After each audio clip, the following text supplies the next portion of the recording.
when I was 11 years of age. I always wanted to know more about Africa, and you have to understand the context of somewhat segregated America. I grew up in an all-black community, population 50, called Oak Grove, and then I was bused to a primarily white school. And I remember coming up that I sort of looked different from other people in my family. I was darker skinned, had a gap, and I was always the African one. And sometimes it wasn't seen in a positive light.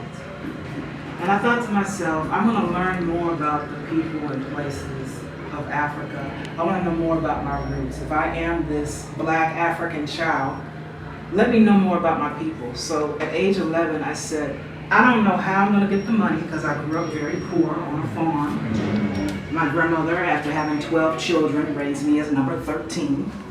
How in the world am I ever going to Africa? How will I ever go to Los Angeles, California? I had these big dreams. And so it started at that age. And so once I became this adult, I was able to manifest and have spiritual empowerment to travel to some of the places that I only dreamed of as a child. That's incredible. And the continent being one of those places. The Caribbean hopefully is the next place where I get to travel more.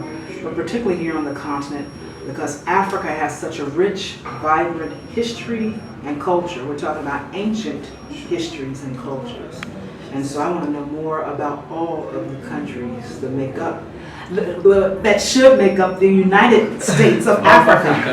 Amen, amen. We say amen. Of course, we'll take you back to a little bit of your background. You said you're a scholar, you are a teacher, you are a researcher. How are you able to do all this? Well, my education, number one, I have a bachelor's degree in English education. Certification in special education, a minor in journalism.